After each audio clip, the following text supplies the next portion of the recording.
as we continue to explore the dispensation that leads us to a new world. We pray that we may grasp as much information as possible, that we may be prepared for what is coming.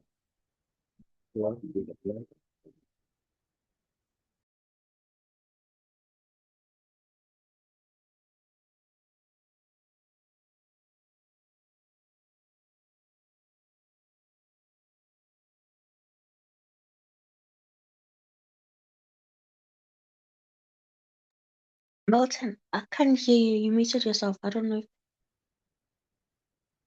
we can hear you.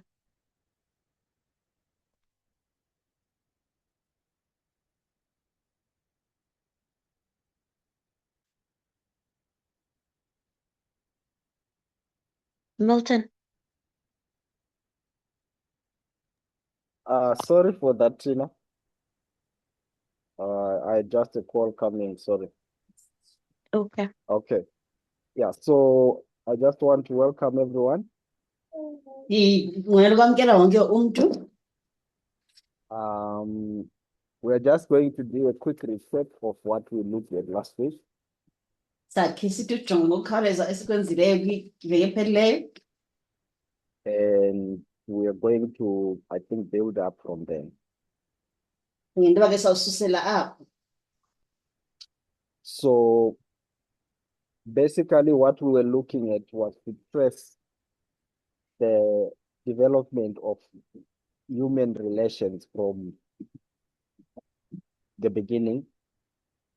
Ikakhulu ke besijonga nje ukuqalisa ke kwasekuqaleni kokwakheka ubudlelwane babantu. And it's so fascinating to see that when you look back, Kuyamangalisa ke ukubona into xa ujonga ngasemva. you actually discover that most of the information that we have at a personal level Uninzi lolwazi besinalo ngabanye. it is shaped by the corporate or institutional structure of that dispensation. Lwakhiwe lwalungiswa lahambelana nemeko esiphila kuyo ngelo xesha. So we saw that you can actually divide history into these dispensations and see common patterns. Sabona ke into yoba uyakwazi i-history le uba uyahlulahlule ibe zezi dispensations ezibhalwe apha zize ke zithathe ipattern ethile efanayo. So the element that we were focusing on in our study was to trace how human personal well-being was not the main focus in these periods. Sijonge ke kakhulu into yoba safundisana ukuba indlela bekungakhathalelanga ngayo ukujonga ukuba umuntu uva njani na ngeliya xesha. So what we discovered is that if you look into the period of the kings or the dynastic age, Sabona ke into yoba xa ujonga ngeliya xesha lezikumkani, it parallels with what has been termed in other studies as the period of an existing order, which is a war order. sabona ke into yoba ihambelana neliya xesha esithi xa selibiza ke bele order ayiseyibizile. So with that in mind, we also saw the side effects of what this dispensation did to us. I'm meaning humanity at a personal level. Sabona ke into yoba le meko yokukuphila kanje isichaphazele njani sonke nje kuzawufika kwelithi xesha. So when psychologists analyze history, Abacwaningi bengqondo ke xa bephengulula i-history, they come with a fascinating report. kukhona kanjalo eyothusayo bezanayo. That when it comes to emotional well-being and emotional wellness, most of the generations which have existed in the past, we have humanity that is damaged.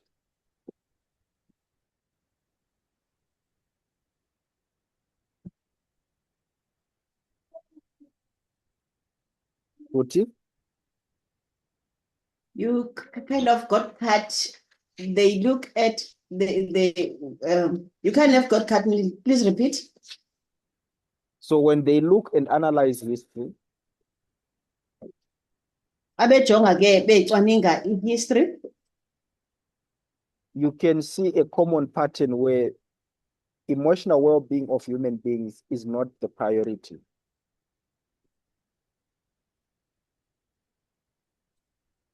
Kubonakala into yokuba ixesha elininzi indlela umuntu eva ngayo nendlela emotions zakhe eziyo ayikhange ibe yinto ebekwa phambili.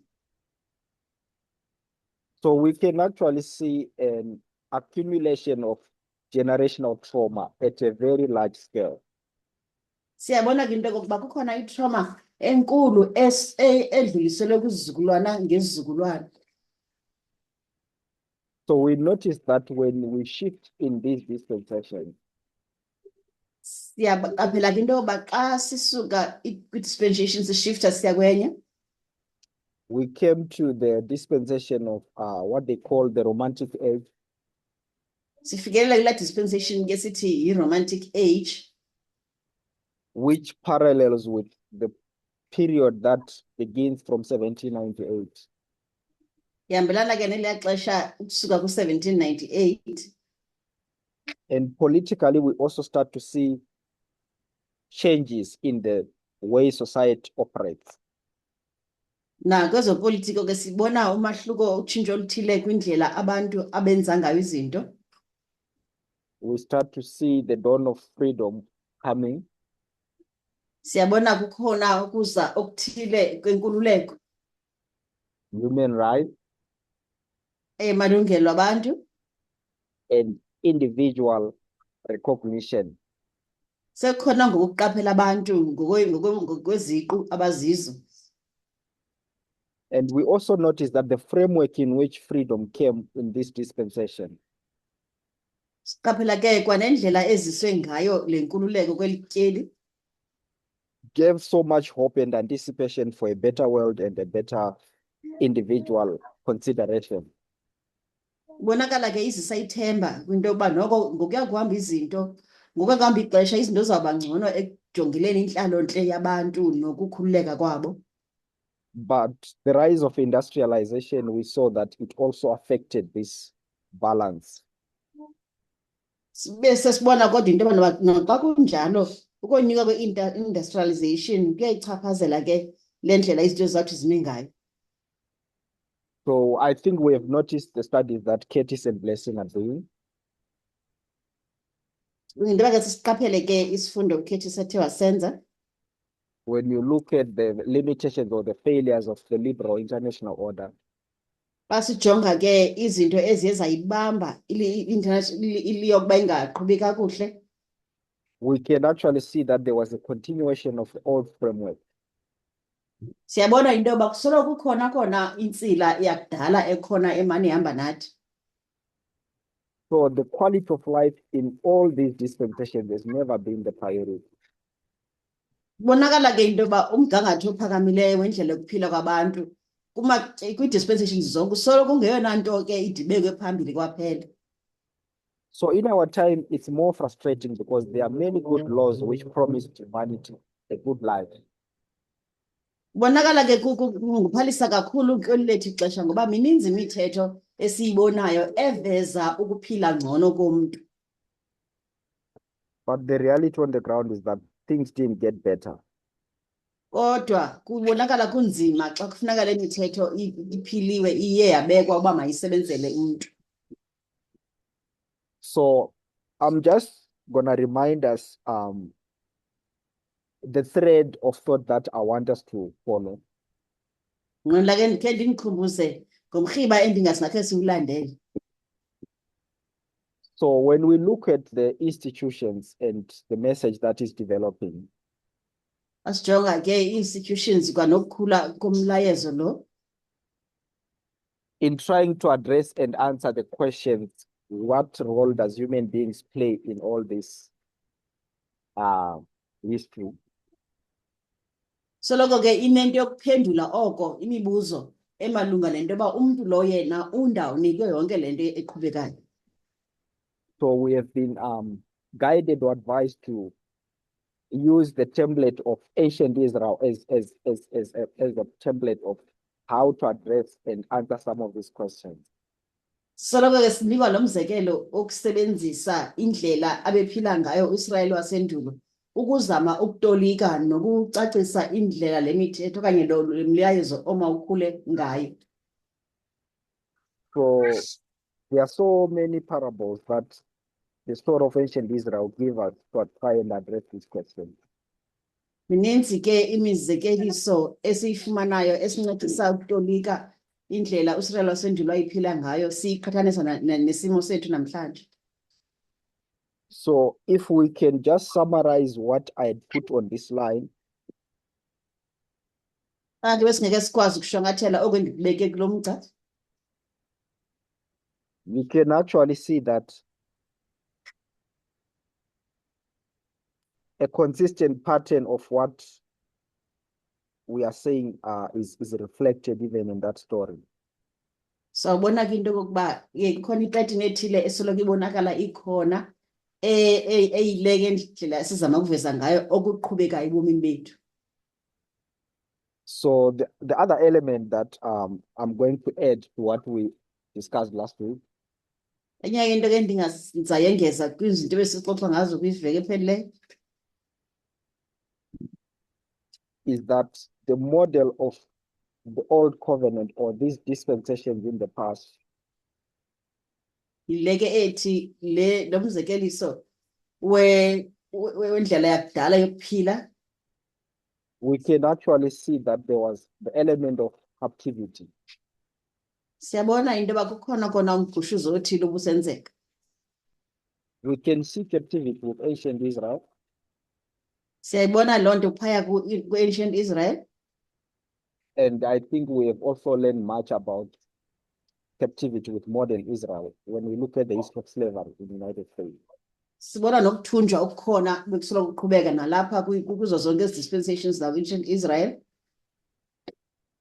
And when we look at that history of captivity, Asijonga ke le mbali yokuthinjwa kwabantu. when God sets the people free, uNkulunkulu ebakhulula abantu. we have actually seen that the main focus was to set up and preserve institutions. Siyabona into yoba eyona nto ibiphambili ibikukuba makumiswe institutions zithi nezo ezikhoyo zihlale zikho. And these institutions, there was a reason why that had to be prioritized. Sikhona ke isizathu esibangela uba ezi institutions zibekwe phambili. And one of the reasons was that the characteristics of an institution is that it lasts long. Esinye ke isizathu esiphambili ke kwesesento ba institution omthethwayo ifanele ihlale ixesha elide. Compared to human life. Please come again, eh? When you compare that to a human life, Ijongwa ke ithelekiswa yona iphila ixesha elide kunomntu. yeah. So that had also its side effects. That choice had side effects. Loo nto ke nayo inemiphumela ethile eza nayo. So we saw that the price which that system pays is that individual lives was not considered important. Kuyavela ke into yokokuba kuyo yonke le nto umntu ubuyena bekungeyonto ibeka phambili ibaluleke. And this is going to affect a lot when it comes to the way humanity views themselves. Izawuchaphazela ke kakhulu indlela abantu abathi baphila ngayo baphile. So even as we are going to try and address this accumulation of generational trauma that we see, Siyayibona ke le nto into yoba iyayiveza ngokwenene i-trauma ethi isuke kwisizukulwane esinye iye kwesinye. is that in trying to address this damage, Siyabona ke into yoba xa kuzanywa ke ukulungiswa lo monakalo, if we try and personalize the pain and the effect, xa ungaqalisa ke uyithatha uzise kuwe intlungu kwakunye nomonakalo owenzekileyo, I think for me it becomes more difficult or painful to analyze the reality in a more, I can say, balanced way. kum ke kusuka kube nzima kakhulu ukuthi xa ndijonga le meko ndiyizise kwixesha kwimeko endiphila kuyo ndizama ukubhalansa ukulungelanisa izinto kuba nzima kakhulu. So I'm going to use these two examples. Ndizawwenza ke le mizekelo embalwa elandelayo. So we had this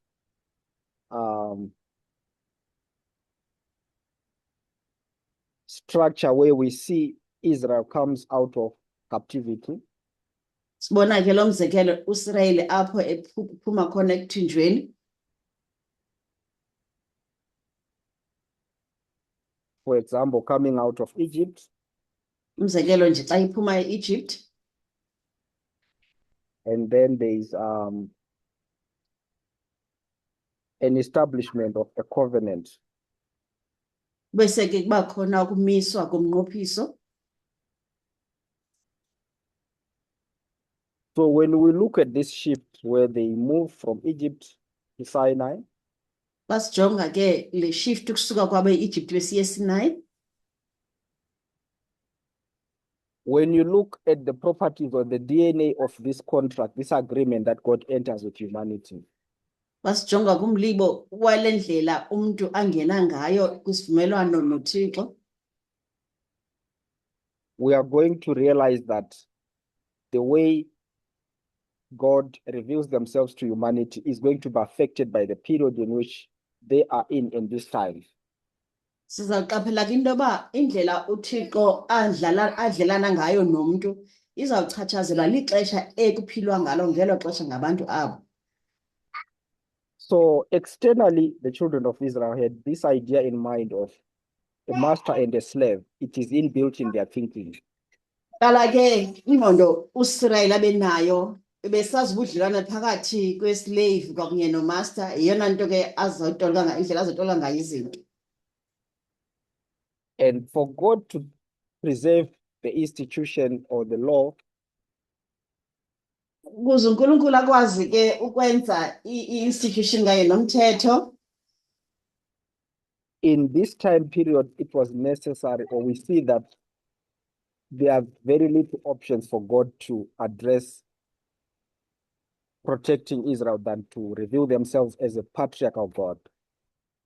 sizawubona ke into yoba kuba nzima kakhulu indlela inye uThixo azayisebenzisa ukutolika indlela. But at the same time, we are going to see that when you look at all the commandments and the contract agreements of the law, Apologies, Milton, just a few seconds. okay.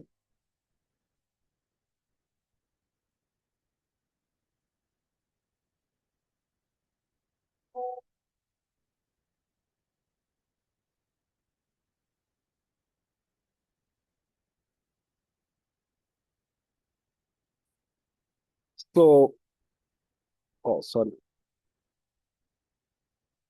Apologies, Milton. Let's continue.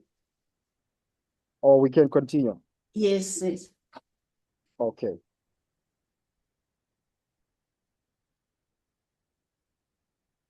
Or maybe you can repeat your last sentence. Sorry.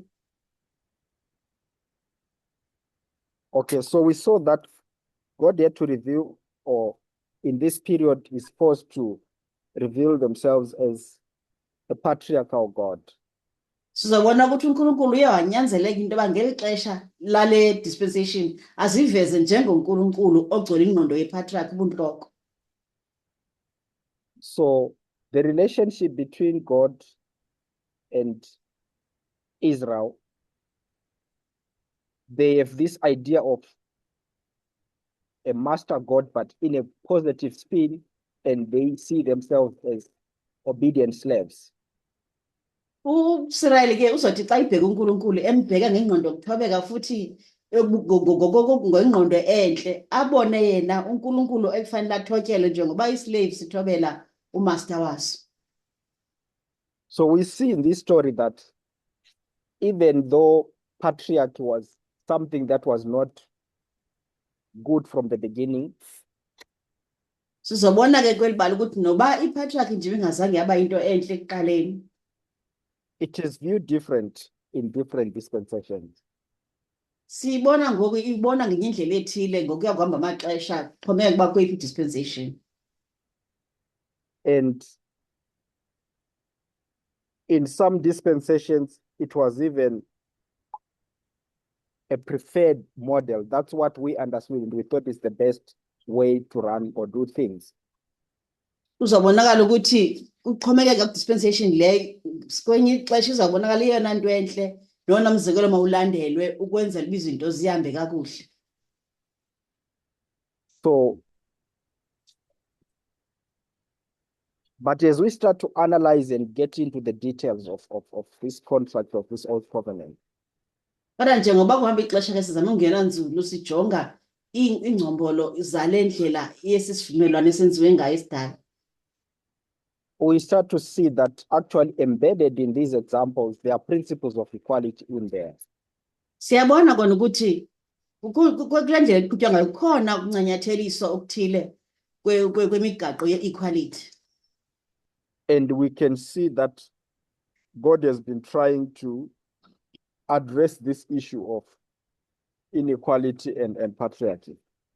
Sibona uNkulunkulu ukuthi oko esenza nako ukulungisa le meko ye-patriarchy nokungalingani. So a different way of looking at this dynamic is, I like the way Curtis was sharing this concept.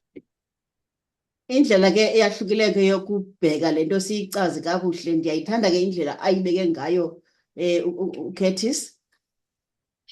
That there is this big gap or a gulf between status and the reality of freedom. Ukhona ke igap enkulu ekhoyo phakathi kwe-status ubume bomuntu kwakunye nenkululeko ubuyona ubuqubayo. So when you change the status of someone from being enslaved to a free person, Umuntu umsusa kwimeko yokuthi bekade eyisigqila umzise ekuthini ngoku ungumuntu okhululekileyo. the reality is that they are not prepared to conduct themselves or even benefit from the freedom that they will be exposed to. Inyaniso yinto yokuba ingqondo yakhe lo muntu isahleli phaya ebukhobokeni akakazilungiseleli kakuhle into yoba makabe ngumuntu okhululekileyo. So there is this idea of you need to enable that person or capacitate them to come to a point where they can benefit from the freedom. Bakhona ke unqanse kufuneka unyukiwe ukulungisa lo muntu ingqondo yakhe ukuphuma kobukhoba ke bekade kubo umzisa kwimeko yokuthi ngokukhululekile. So when we follow this concept on this line of humanity in a large scope, Asijonga ke le ndaba le nto esithetha ngayo kwisimo somuntu nje gabalala. you can actually see that as you trace all these dispensations, the principles of restoration are there. Sizobona ke ukuthi njengoba sikhangela ke indlela umuntu ayebeyiyo kususela kumaxesha ngaphambili, siyabona ukuthi kunomgaqo othile uNkulunkulu awuphethe ukubuyisela izinto endaweni. But it really become a human experience that we have benefited from this restoration in a corporate or in a global sense. Kuba khona ke into esizayiqaphela ukuthi umuntu indlela aqhamla ngayo luhambo oluthile olubonakala lune bicele bingene ethile njengoba sizama ke ukuzifaka kweli xesha langoku lokufumana lenkululeko. So the hope that we had from the 1800 was the establishment of this institution of the liberal order. Ithemba ke besinalo kusukela lapha kunyaka we-1800 ibileli lokumiswa kwale institution ye-Liberal International Order. And the promise was that this is supposed to benefit human beings equally. Isithembiso ke besikhona bisesento kokuba oku kumele kuba kunike wonke umuntu ngendlela elinganayo amalungelo okuxhamla afanelekileyo. And we've seen the limitations of that promise. Kodwa ke sibonile ukuba esi sithembiso siye sabanjwa zintoni. So we have come to 2026, the close of probation in this state as a people, as humanity. Sifike ke ku-2026 okukuvalwa kwenceba sikule meko njengabantu. Where we've never experienced an age or a period where human life has been prioritized and we have all become what we can be under the rules of equality. Sifika ke sikule meko yokuba khange sake sabona umuntu ebekwe phambili ngendlela egcweleyo sizofika ke apha kule meko ke ye-equality. And the reality is that even when we start to look up to the second advent, Inyaniso ke leyo uba naxa sesijonge ekubuyeni kwesibini kukaKristu, we have seen how the lines were showing us that the institutions are now ready. Like you look at this movement, we are actually mature to serve or to do our functions. sibona ke into yokokuba njengokuba sikhula kwi-movement sizibona siya ekuvuthweni ukuba ngoku sizibone sikulungele ukwenza izinto ngendlela efanelekileyo. But at an individual level, most individuals feel not ready. We don't know how do we fit in this institution. Kodwa xa sijonga umuntu ngamnye khona abanye bethu abasenengxaki yokuqaphela okokuba bazawuyenza kanjani le nto. So this reality is what we need to, at least I think, address with this template that we have been given. Le meko ke eyinyani esijongene nayo ndicinga into yoba yiyo le ekufanele sijongene siyilungisile ngale ndlela engumkhomba ndlela esinikwe yona.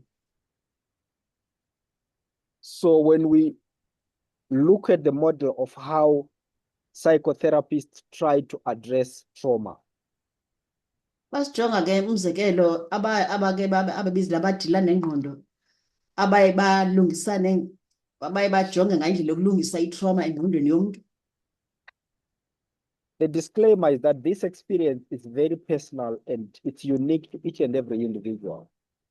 Kuzoveza ukuthi imeko le ebhekene nomuntu ngamnye ongekwazi ukuyifanisa eyomnye umuntu neyomnye umuntu. And each and every human being is required to look back into their childhood. Umuntu ngamnye ke kuzawufuneka xa ezama ukulungisa le meko abheke emva ebuntwaneni bakhe. And I think going back into that circle, if we don't have a model or a framework of what are we actually trying to address, Ithi ke lento xa ndiyijonga sisebenzisa lo mzekelo kuba ngaba asinamkhombandlela onguwo wokuyenza lento xa sibheka ngasemva.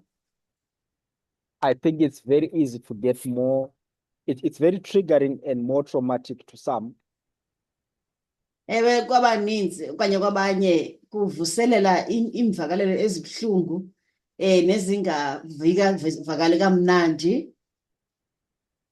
So for me, looking at the example which, when we look at ancient Israel, gives, Kumke xa ndijonga lo mzekelo wokujonga kuSirayeli wasendulo,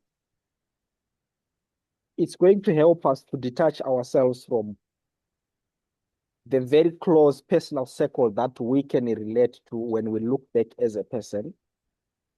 ibonakala kum le nto iza kusinceda ukuze sikwazi ukusuka kule meko yokuba sithi xa sijonga izinto sijonge unguwe isiqu njengento eziza kujikeleza ebomini bakho.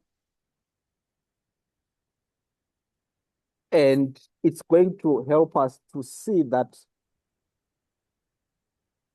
the fundamental pillars that created this framework Iza kusinceda nokuthi sibone uba ezona zintsika zesiseko ezithe zasetyenziswa xa kusenziwa lo mkhombandlela it goes beyond the individual mistakes that if you want to look at your parents, for an example, how they raised you, it's beyond their reach to have done things in a different way. iza kunceda kubone into yokuba nobujonga umzekelo abazali bakho impazamo abazenzile xa bekukhulisa uwasuse emehlweni abo ukujonga bona njengeziqu. So that is a very important, I think, piece to note. Ndicinga into yoba ke yindima ebaluleke kakhulu le masiyiqaphele.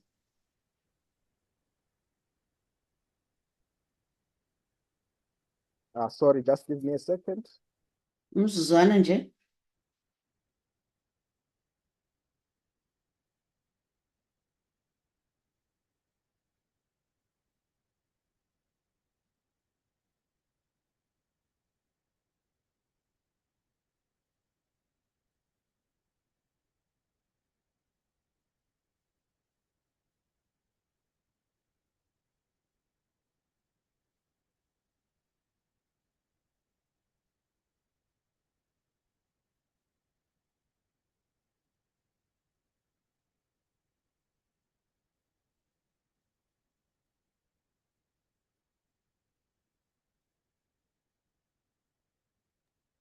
Okay, sorry about that.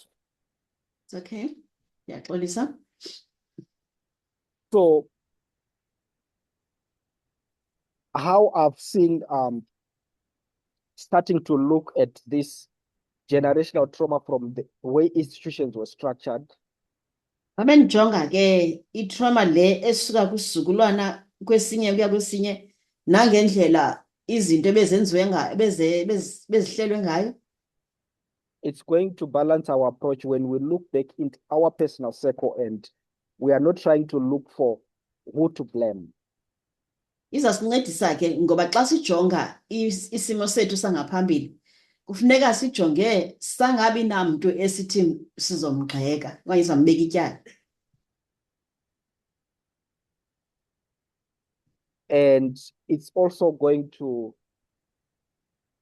help us to start looking at ourselves. I think last week we talked about being graceful with ourselves. Izasinceda ke kwakhona ukuzijonga kwityala eligqithileyo ke sithethe ngekuthi kufuneka sibe nenceba ngakuthi. So when we spoke about the nature of humanity last week, Vele phelele ke xa besibheka ngemeko yomntu and we realized when we spoke about perfection and how we are inbuilt to grow and become better, sajonga ke nendlela umntu lo adalwe wanokuthanda ngayo nendlela adalwe waba nalo ithuba lokuba akhule azikhulise abe ngumntu ongcono.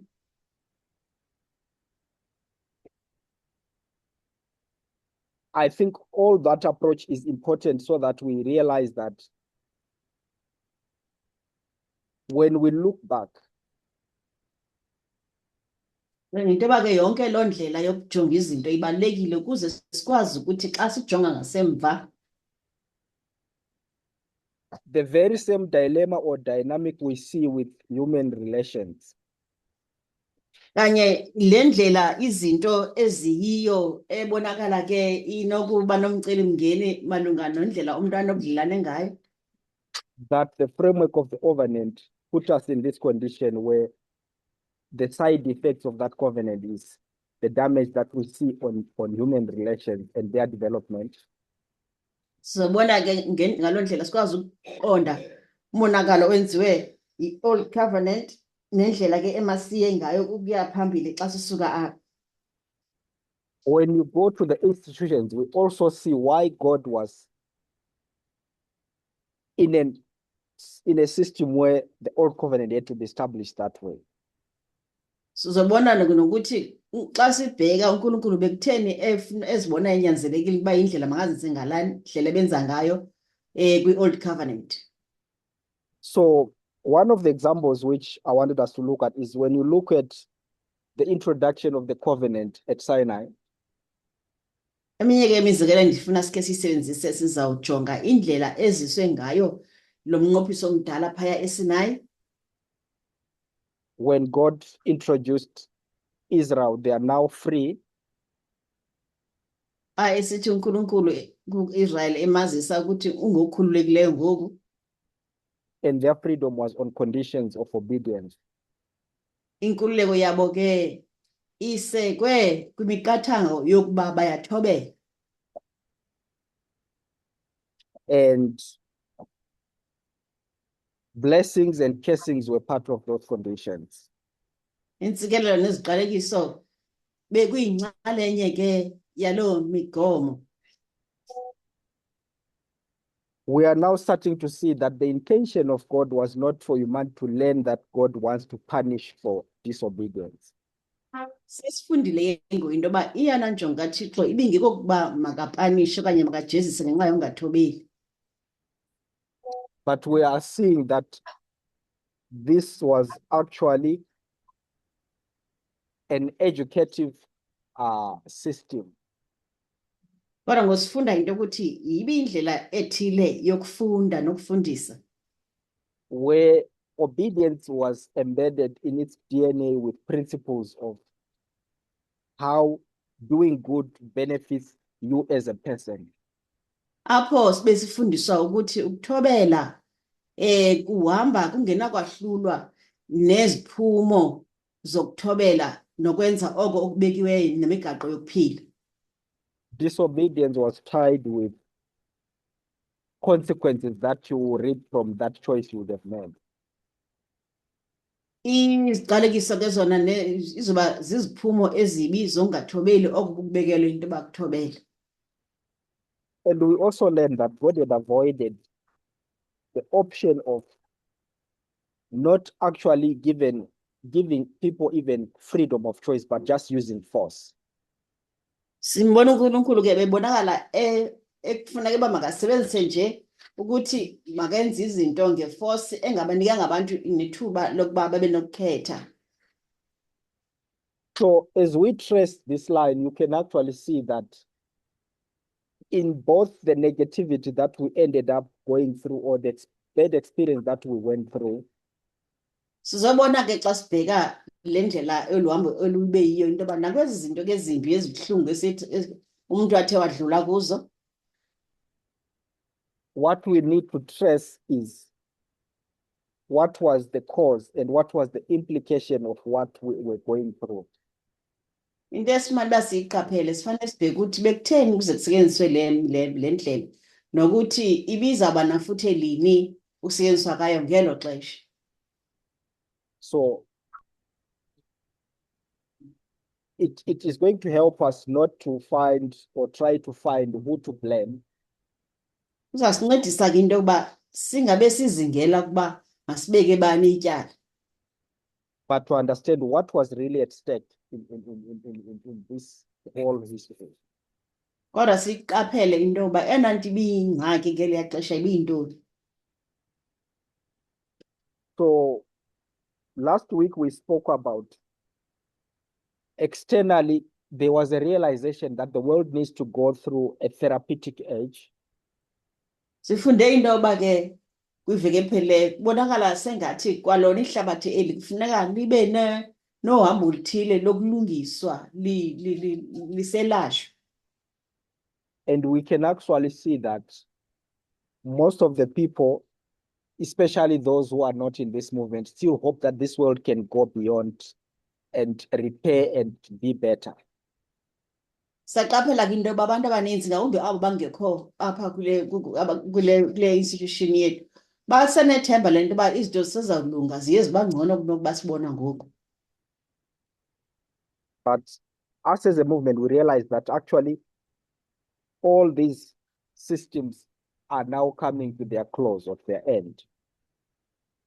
Kodwa thina njenge-movement siyazi siqonda into yokokuba kungekudala yonke lento esiyijongileyo iya ekupheleni.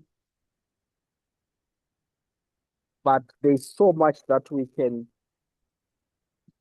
learn from the experience that humanity has gone through. Kodwa ke kunjalo kuninzi esingathi sikufunde kumava umuntu athe wadlula kuwo. So we can actually see that at an institutional level, the answer to why humanity had gone through this painful history Sizawubona ke into yokuba xa sijonga umuntu lo kwilevel institution kutheni abantu badlula kulamava anzima nabuhlungu kangaka. it is explained in the Old and the New Covenant lines. Yachazwa ke kolayini besivumelwano esidala nesivumelwano esitsha. And then when it comes to our personal experience individually, Ibe seyithi ke xa ifika kumava omuntu ngamnye, this is where I think we need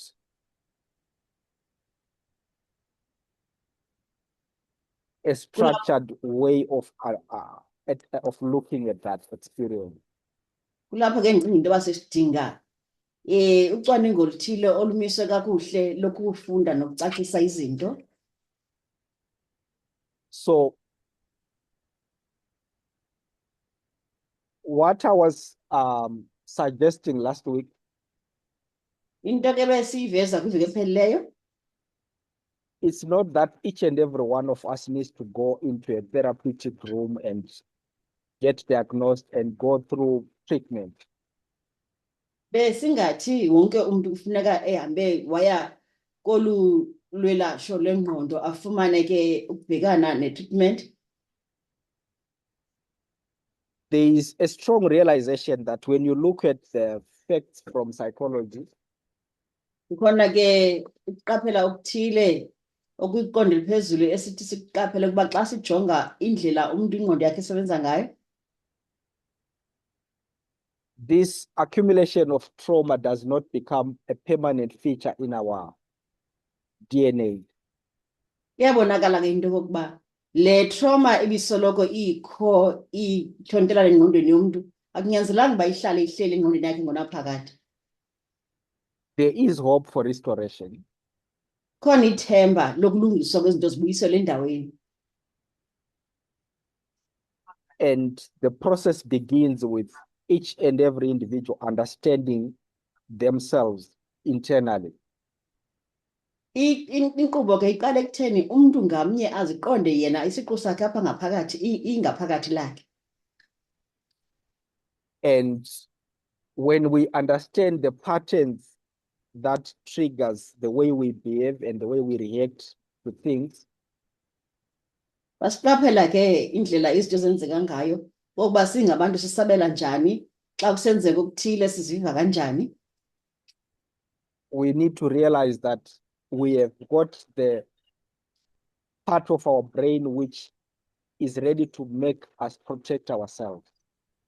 Funeka siqaphele ukuba ikhona indawo ethile apha engqondweni yethu ekulungileyo okokuba isikhusele, Which they call the sympathetic mode. bathi ke xa beyibiza i-sympathetic mode. It is unlikely that we are going to change the way we react in that way of our nature. Bonakala ke kungeyonto engenzeka lula okokuba sitshintshe indlela thina esisabela ngayo kwizinto okwenzeka kwazo.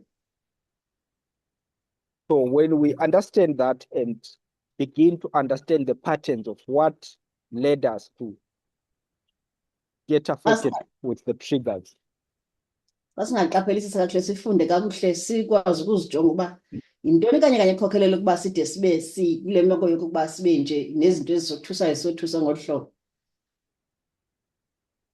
I think generally it's a very important point or beginning point for most of us to know that Into yokuba ke ngokuthe gabalala kubaluleke kakhulu ukuthi sonke kokuba le ndawo siyiqaphele siyiqonde kakuhle umuntu ngamnye.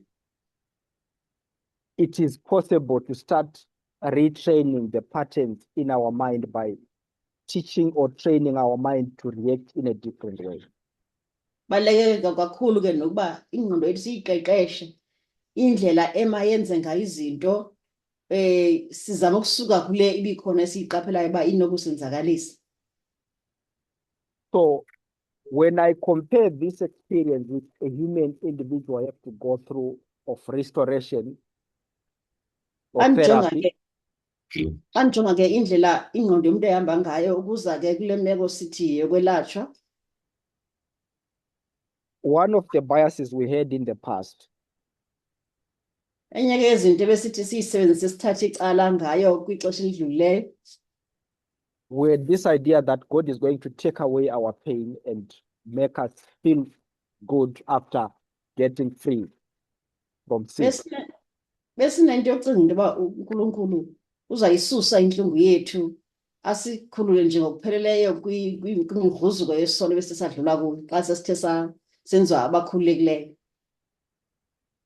But when you look at the nature of trauma and the way it affects us, Kodwa xa sikujongisisa i-trauma nendlela le ethe yasichaphazela ngayo, I think we are now starting to realize the reality that it's not possible for God to take away that trauma out of us without us realizing that. siyabona ngoku into yokokuba akuyonto eza kwenzeka into yoba uThixo asuse intlungu kuthi ne-trauma ngaphandle kokuba thina ibe sithi esiyiqaphelayo loo nto nemasenze into ngayo. Because we are the ones who hold on to the pain that we were exposed to. Sithi kaloku esiye sadlula entlungwini nesaziyo imigruzuko sadibana nayo. And this part of our nature, which is self defensive mechanism that we are built in with, Le ndlela esiyiyo ke yokuba sakhiwe sangabantu abasoloko bezijongile befuna ukuzikhusela. it is part of our nature. We are the ones who have the ability to influence it to react in a different way. Yinto esidalwe nayo kunjalo nje sithi kanye simele uba siziqeqeshe indlela izinto esisabela ngayo kuzo. So we now need to compare these two realities. Ngoku ke kufuneka siqhathanise ezinyaniso zimbini.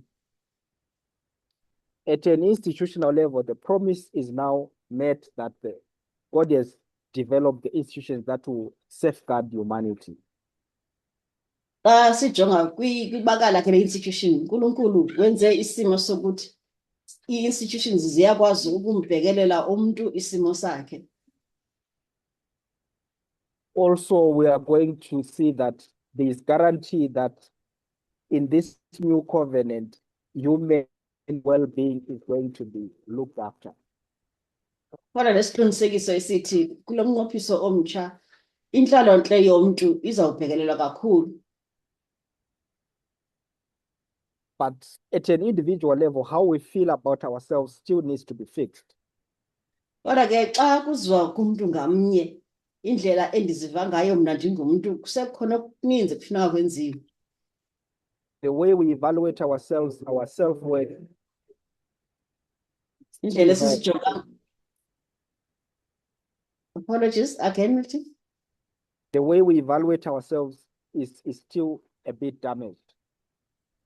Indlela esithi sizijonge ngayo xa sizibeka esikalini isenemonakalo omkhulu. So I like this idea that when you look at this concept of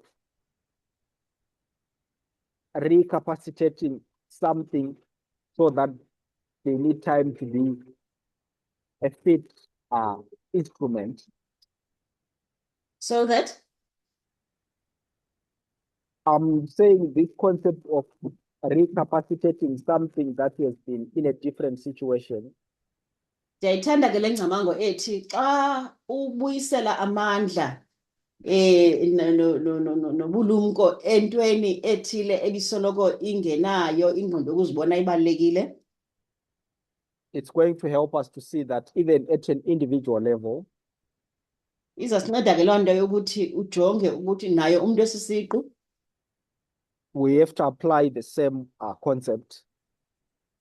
kufuneka sisebenzise kwa loo ndlela yokwenza izinto. And one thing that is clear is that it's a process that needs time. ndicacileyo ke ukuthi yinkqubo le edinga ixesha. So in one of Katie's studies, he made a distinction that the concept of justification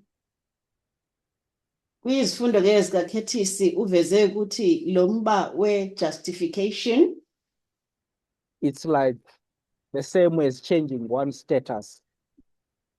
kuyafana ke nokutshintsha isimo okanye i-status somuntu. You can pronounce in an instant that anyone is free at any point. Uyakwazi ukuthi nje ngokukhawuleza umxelele umuntu ukuthi wena nanini na uthi wena ukhululekile. I think we're familiar with this concept even with the idea that Christ died on the cross once and everyone is justified.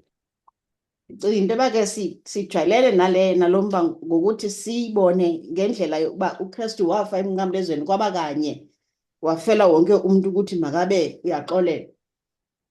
But when it comes to sanctification, Kodwa xa sisiza ke kwi-sanctification ngcwaliswa, which is the experience of living this new experience, which we call righteousness or freedom, ethi ke ibe ngamava wokuphila obubomi obutsha ongena kubo bulungisa kwakunye nenkululeko, it needs time. udinga ixesha. So I believe as we are looking forward to the second advent, Nethemba ke lokuthi njengoba sibheke phambili ekubuyeni kwesibini kukaKristu, with great hope that all the toxic institutions that has brought pain will come to an end. sibheke ngethemba lokuthi konke okubuhlungu nokulimazayo okuziswe sisimo esidlule kuso ngaphambili kuzawufikelela esiphelweni. We're still going to go through a slow process of restoration and becoming better version of ourselves than the way we feel right now. Sisezawuthi ke sibuyisele kwisimo esingcono kakhulu kunesimo esikuso ngoku xa sibuyiselwa izinto endaweni yazo.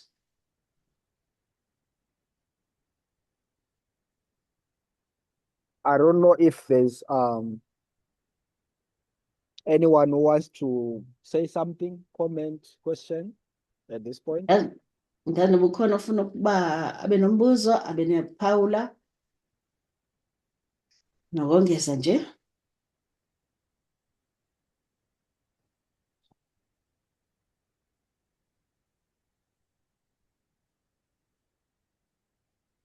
Yeah, Milton, can I get in? Okay, you can go ahead. This is a powerful study, yet with lot of dynamics.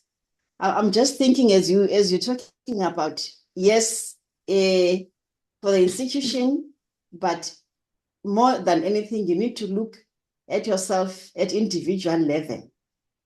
That it is very important indeed to understand, because we are created unique. What triggers one may not be triggering the other person. Yeah, based on the experiences that you have been through. It's quite a challenging situation, because yeah, this therapeutic and restoration age that we are, and also having the challenges that you are not surrounded by a perfect world. Sometimes you try to do the work of doing the individual therapy, but you have some hindrances and challenges surrounding you and stuff.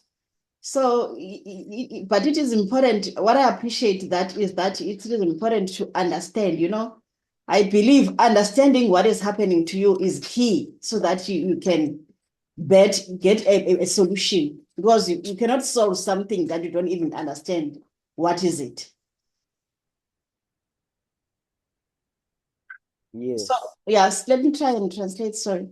So, bendithi isifundo esi ndiyasivuyela kakhulu, sibalulekile, nakubeni nje kunzima.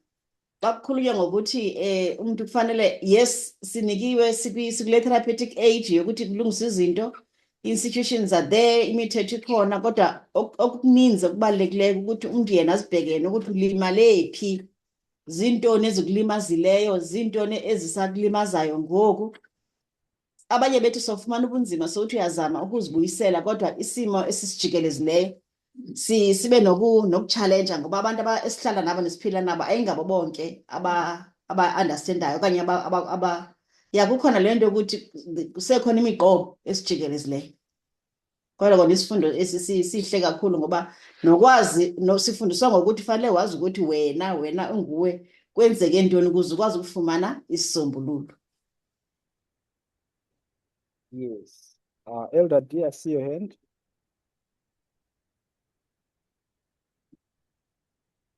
Yes, so I have a question. I want to go back Nombuzo. to Okay. Yes, Elder.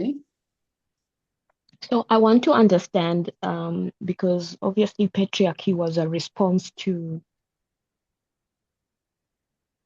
we were in the more survival mode, right?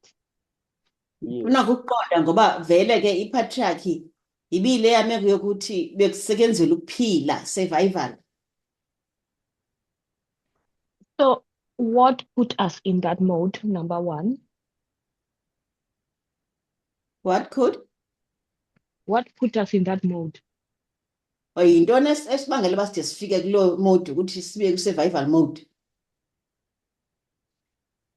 I understand how it began to play out, but what put us in that mode? And number two, how do we know that at this point we are now ready for the next phase?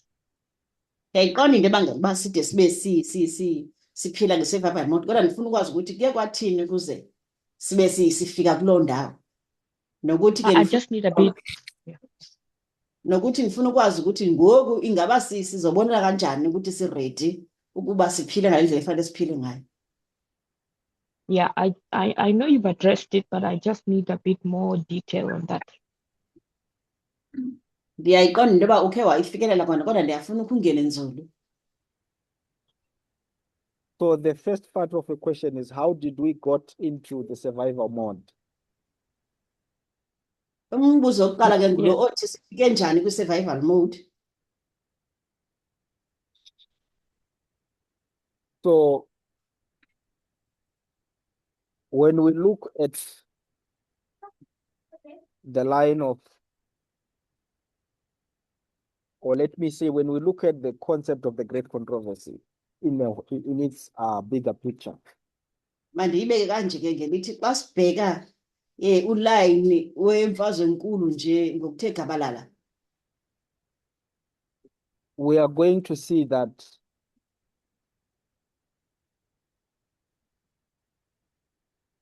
what we can piece from what we have gotten from the Bible and history, Sizobona ukuthi ke okwesithe sakufumana kusuka eBhayibhileni nange imbali yonke nje. I think the question that can help us to at least answer the why part we got into the survival mode. Mhlawumbe ngicabanga ukuthi kuzosinikeza impendulo yokuthi kuye kwathini isizathu sokuthi sizibone sesingena kule survival mode. So let's say God had this idea Make sithi uNkulunkulu ube nale ngcamango create a perfect world which runs under equality. Let's say God had idea what again, Milton? To create a perfect world that lives under equality. Yokuthi uNkulunkulu benengcamango yokuthi adale elihlabathi eligqibeleleyo lokuphila nge-equality.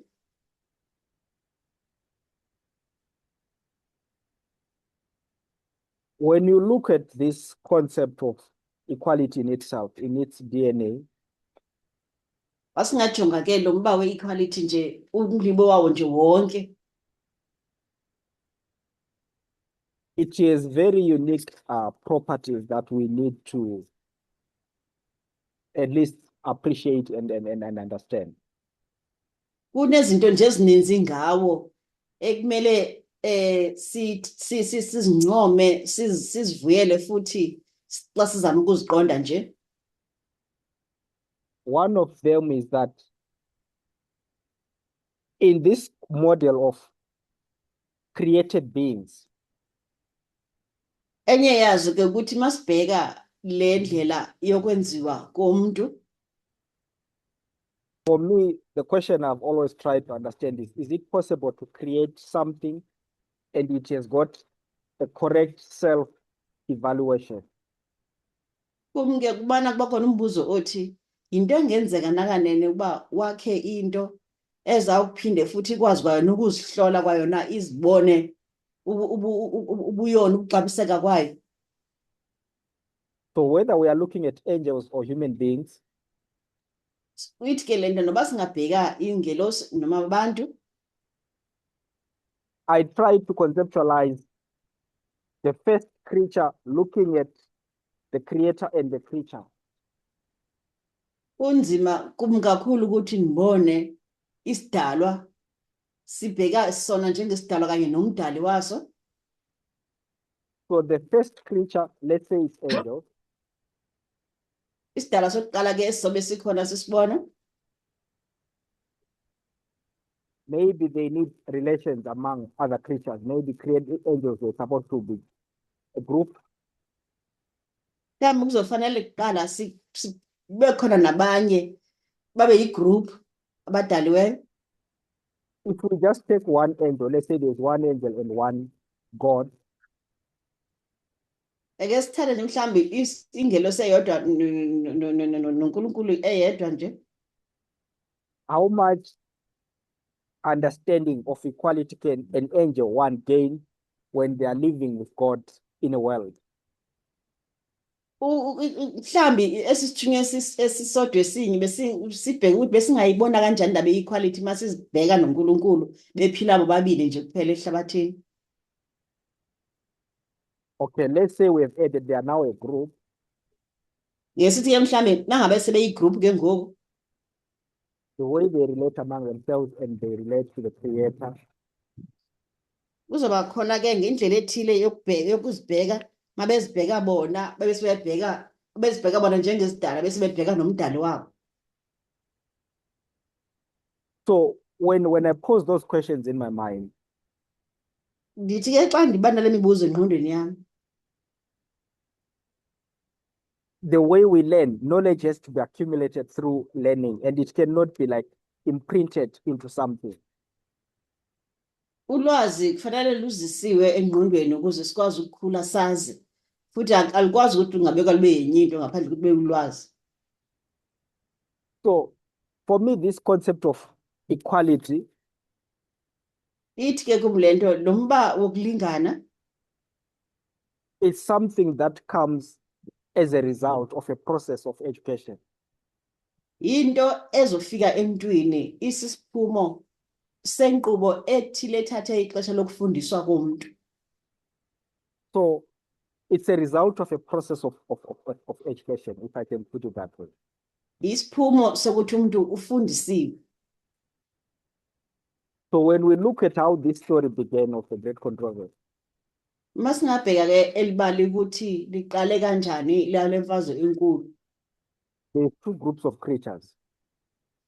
Sobona ke abadali ababili groups ezimbili zabantu abadalayo. The one that comes first is the one of the angels. Nezakuqala ile I'm not sure if I do understand. Sometimes I have to understand to conceptualize what you're saying. It was the first group of angels which existed first. Une group yokuqala yezingilosi eyayikhona ekuqaleni. And when we look at the nature of the relationship of those creatures, Masibheka indlela ebekudlelwana ngayo ilezi zidalwa. I think from the beginning we have come to understand that it was limited to reflect the true nature of companionship under equality in the first place. Sizabona ukuthi bekhona ukubambeka okuthile bokuthi zingakwazi ukuveza ngokuphelele yena ndlela eyiyo yokudlelana ekuyibakala le-equality. So God needed a second group that can do a better job. uNkulunkulu ke wafuneka ebe nenye igroup ezowenza ngcono lo msebenzi. And for me, both groups needed to complement each other in this process of education. Kule groups ke zezidala uNkulunkulu ubonile ukuthi kufanele igroup nganye ikwazi ukulekelela enye kulo msebenzi wokufundisa ngale equality. So before even this second group comes into existence, Nangaphambi nje kokuthi le group yesibini ibe khona esithombeni, there's problems with the first group. kunenkinga eseyivele ikhona kule group yokuqala. And when the second group comes into existence, Mase ifika le group yesibini, the same problem is already something that needs to be addressed. kunenkinga vele seyihleli khona ekufanele kubhekenwe nayo. So for me, when we think of this survival mode, Ithi ke lonto kum xa sicinga ngale meko ye-survival endlela yokuthi kufanele kuphiliwe, we need to ask ourselves, how could it have been avoided? fanele sibheke ke umbuzo endizibuza kodwa ukuthi ingabe bekuyiyiphi indlela yokuyiphepha. A creature has to be created, Nasi isidalwa fanele senziwe, develop in knowledge fanele sikhulisiwe ngolwazi to a point where they evaluate themselves correctly, bakhuliswe baze bafinyelele ekubeni bakwazi ukuzibona bazibeke esikalini ngendlela eyiyo, understand their own nature correctly, fanele futhi bafikelele ekuziqondeni kahle indlela abadalwe ngayo ngendlela eyiyo, and then they will start to even understand their relation with the Creator correctly. futhi kufanele ke baze bafinyelele ekubeni babone kahle ubudlelwane babo nalo badalile. So that process began where a problem was already, or a challenge was already in the system. Kuzoqala ke lo msebenzi wokufundisa kodwa vele sekunengxaki eseyihleli khona kwisystem. So for me, survival mode is just the option B that God has in terms of how to address this issue. So ithi ke lonto kum i-survival mode le yokuthi fanele umuntu asebenzele ukuphila iyona ndlela ebonakala isisombululo ekhona ukuze akwazi uNkulunkulu ukuphila nalo muntu. The first option is, it's either you make creatures permanent slaves, Eyokuqala ke indlela ekumele ukhethe kuyile ethi fanele izidalwa ezizakho uzenze izigcila zakho unaphakade. you force them to obey either by manipulating their nature or whatever means, and they just become permanent subjects. Ungabanyanzela nje ukuthi ingqondo yabo uyenze bakholwe ukuthi fanele babe zizigcila zakho ngonaphakade benze lento oyifunayo ngenkani. And we know that model is against the nature of the law and the nature of God's character. That was not the intention. Sizobona ukuthi le ndlela yokwenza izinto iyaphambana iyaphikisana nendlela uNkulunkulu afuna ukwenza ngayo izinto yena. So the option B was to allow humanity to develop, Indlela yesibini ke eyokuthi umuntu makayekwe akhule engqondweni. conditions are going to be given Izoba khona vele imigomo nemibandela to manage in this educational process. ezothi ke ikwazi ukubhekelela izinto kwenzeka kwazo kule nkqubo yokukhula komuntu engqondweni. So those conditions are embedded with lessons. Leyo migomo ke ihambelana nezifundo eziqhutywayo. But those lessons are coming from human choices, not from God. Kodwa ezi zifundo zizobe ziphuma ekukhetheni komuntu zingaphumi kuNkulunkulu. For example, this idea of blessings and cursings, obedience and disobedience. Umzekelo sisifundo sokuthi kunentsikelelo kuneziqalekiso mawuthobela uyasikeleleka mawungathobeli uthola iziqalekiso. In that concept, you have the choice to make as an individual.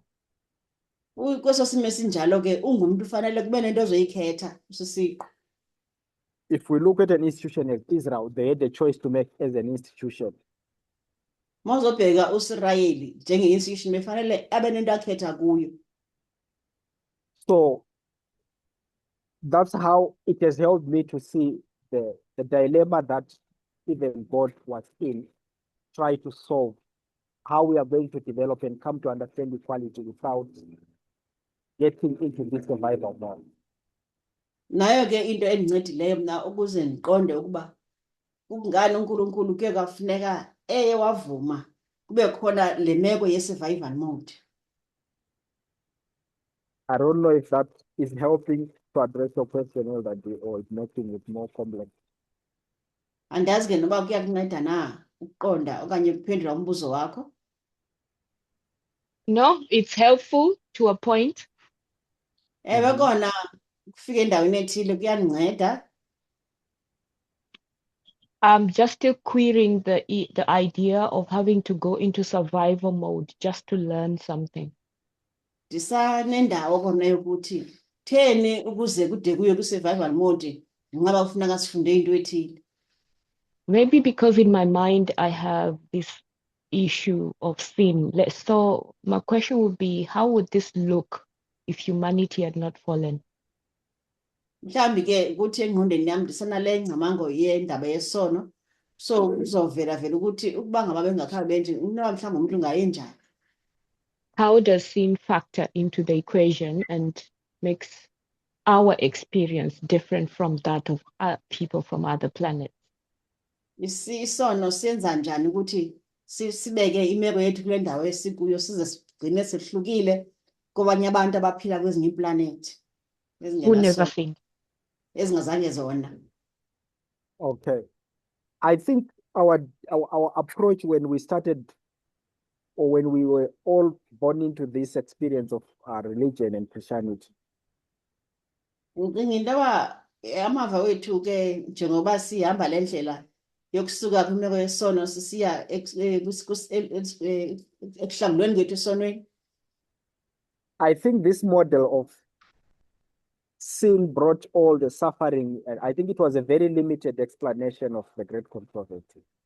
Because into lenkcaza yokuthi isono siso sonke esi esizise le meko yokuva kwethu ubuhlungu kwimeko yemfazwe enkulu ibingcamango ebingakhange inatyiswe ngokupheleleyo.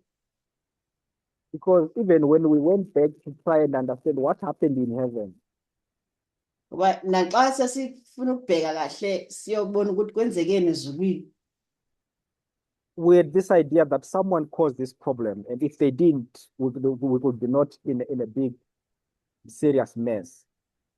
Lesinengcamango ukuthi khona othile oyiqalile le ndaba and kuba ngaba bengakhange benjalo ngesingakhange sibe kule ngxaki esikuyo namhlanje. But when you start to analyze and you use the different approaches we are now using with the tools we are exposed to, Kodwa ngoxa sesiqalisa sifunda ngale ndlela esifunda ngayo sinezixhobo ezitsha zokucwaninga. you can actually see that it's more complex than the way we had oversimplified it. Siyabona ukuthi ingumba lo onobucukubhede obukhulu kunokuba sinokubona buveza ngendlela evuzwa ngayo iBhayibhile. So yeah, I think it's part of what made it difficult to really understand why did we end up in this survival mode. Yiloo nto ke ngiqonda ukuthi ingako kuzoba nzima ukubona kanye ukuthi theni sizibhaqe sesifika kule survival mode. And we had the Hello. second part of your question, Elder D. Sorry, like before you come in. Indima okanye ke ingxam yombuzo wakho yesibini Elder D.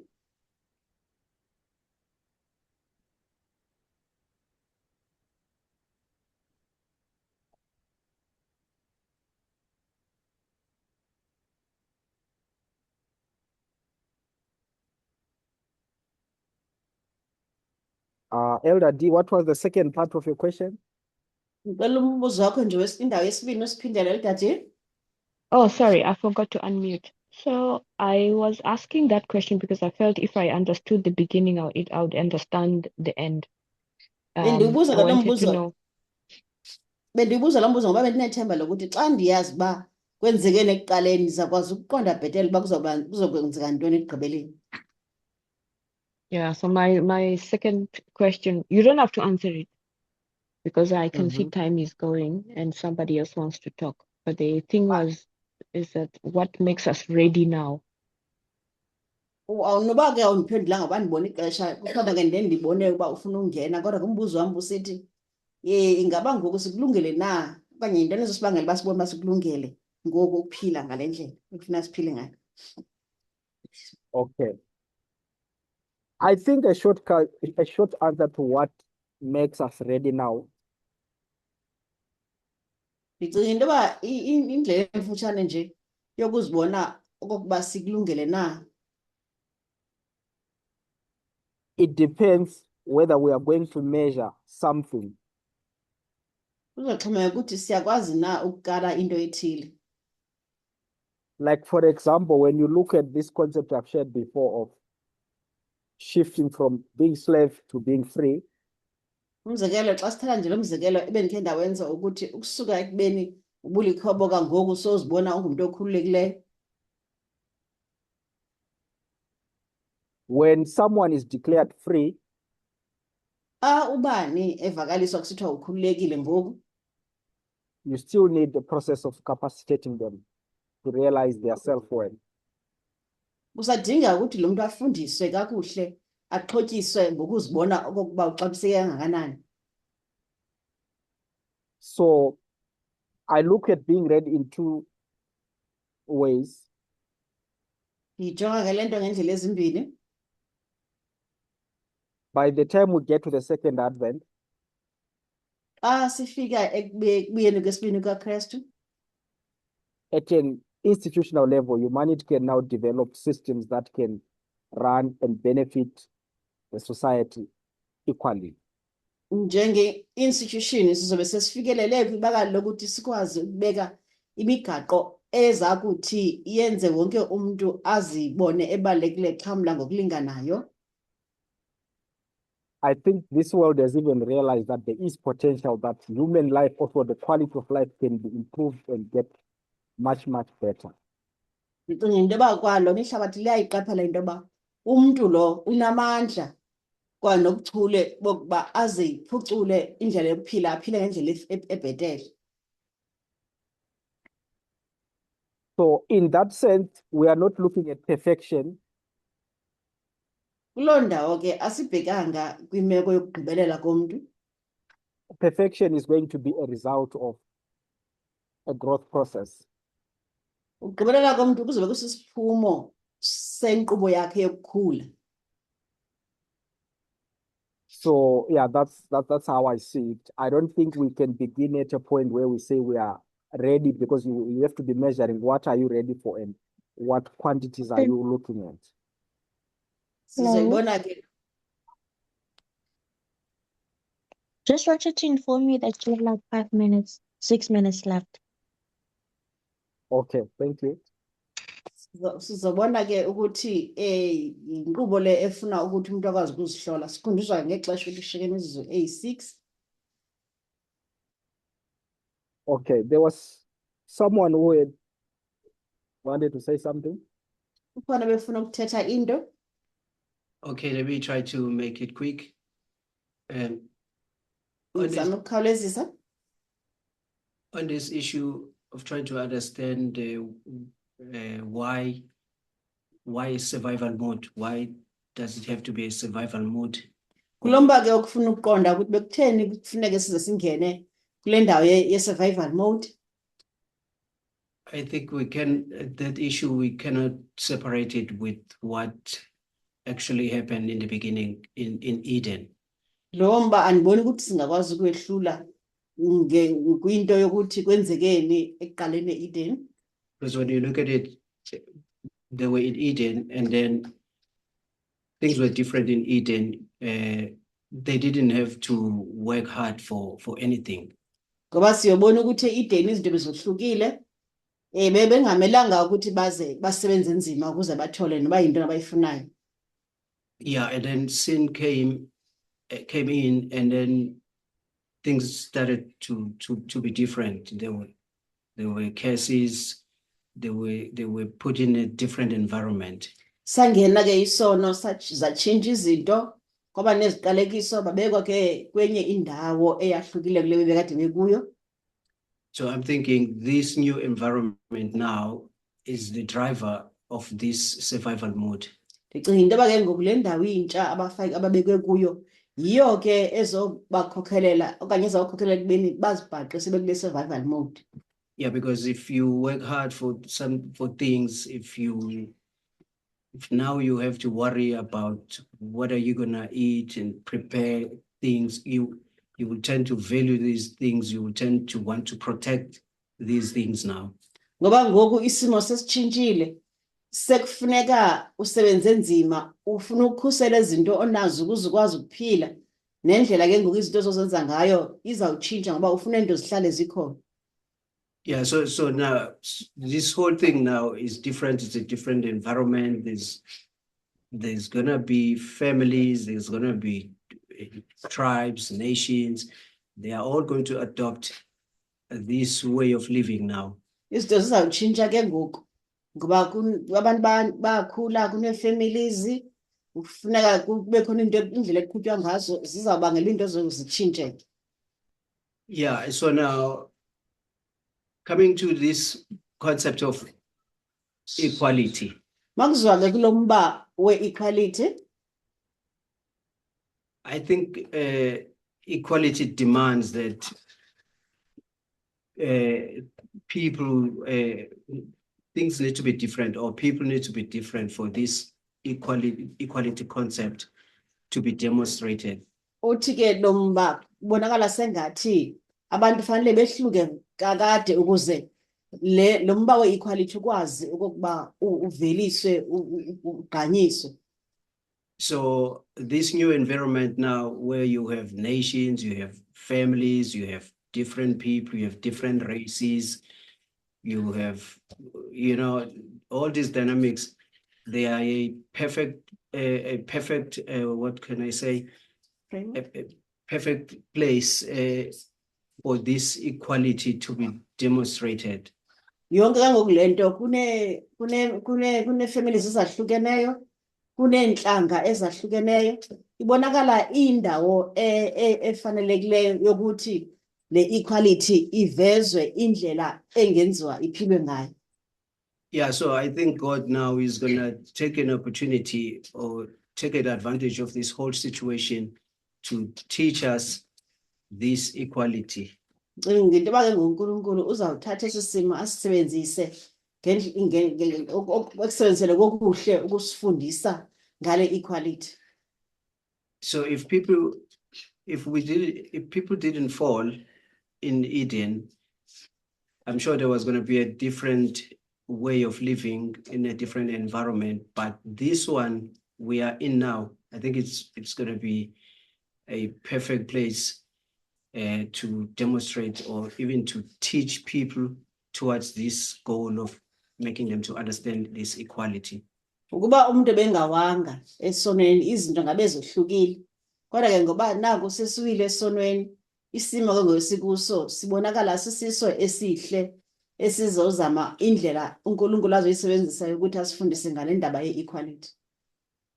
Yeah, so let me just stop here. I was just trying to make sense of the things that I was hearing. Mandime apho ke benzama nje ukuveza indlela izinto endiziva zithethwa ngayo. Thanks. Yabonga. All right, thank you, Lucky. Siyabonga Lucky.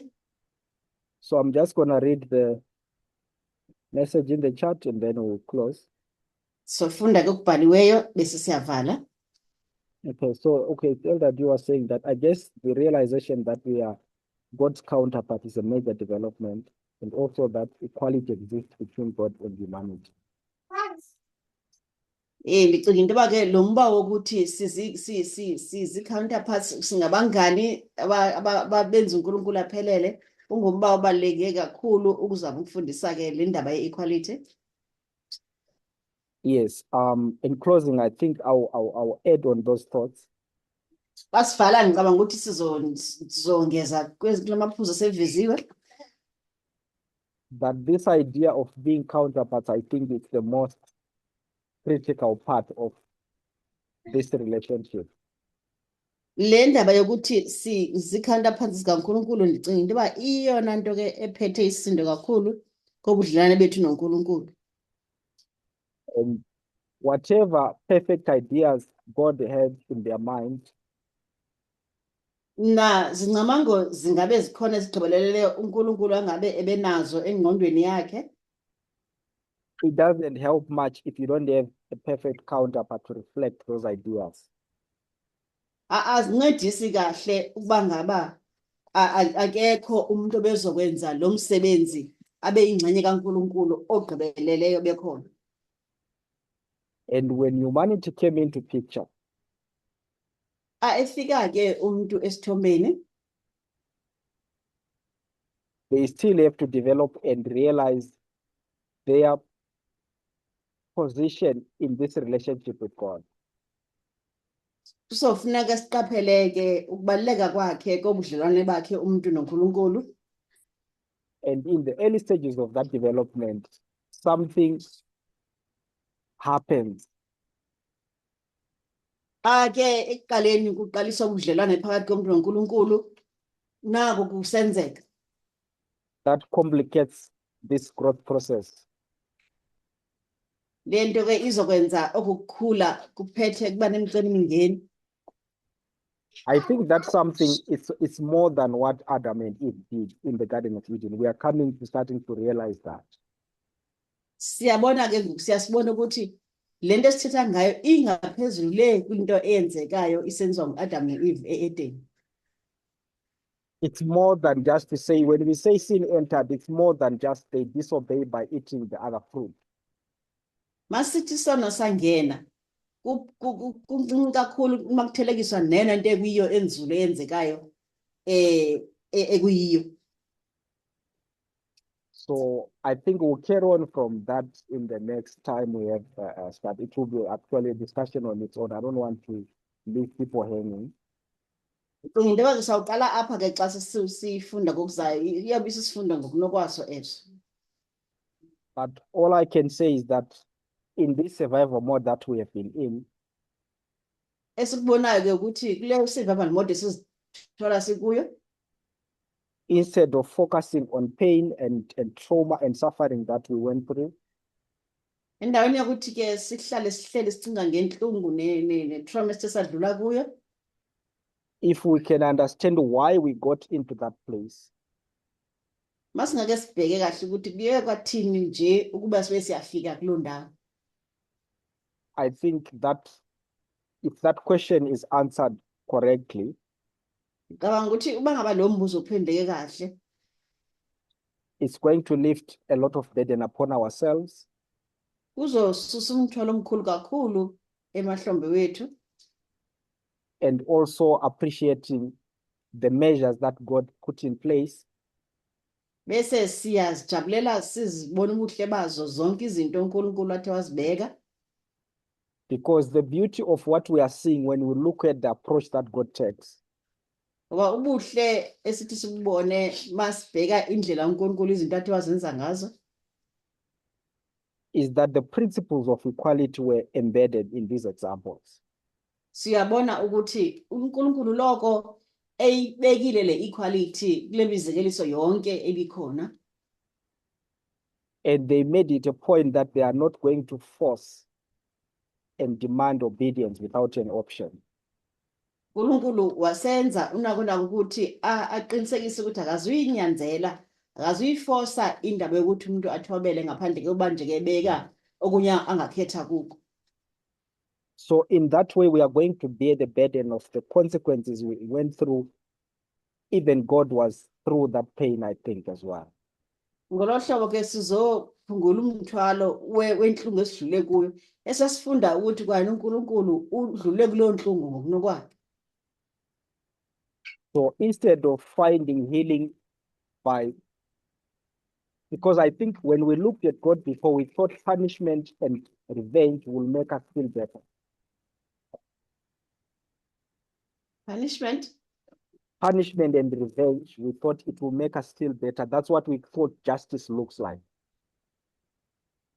Sibonile ukuthi ukujeziswa kanye nokuziphindezela akuzukuba into eright. Sibone ngalendlela ukuthi yini leke ichaza kanjani kanjalo indaba ye-justification. But now we are learning to see that this process of justification is not that simple as we have put it before. Kodwa ngosesiyabona ukuthi le ndaba ye-justification ayikho lula njengoba besicinga ekuqaleni. Yeah, I will leave it here and we cross in prayer. Siyathandaza sibeka nje apha sivala. Thank you, Lord, for this opportunity. As we continue to grapple with thoughts, experiences, some which are very sensitive and touching to our emotional well-being. We pray that we may continue to explore this experience the great controversy has taught us, and we are going to continue to grow and appreciate the principles and the time of development that we have been allowed to analyze and live through. And hopefully, this experience is going to be a reminder through eternity of why we need to evaluate and believe in equality for all, even between humanity and divinity. We thank you for your patience, your grace, and the mercy in Jesus' name. Amen.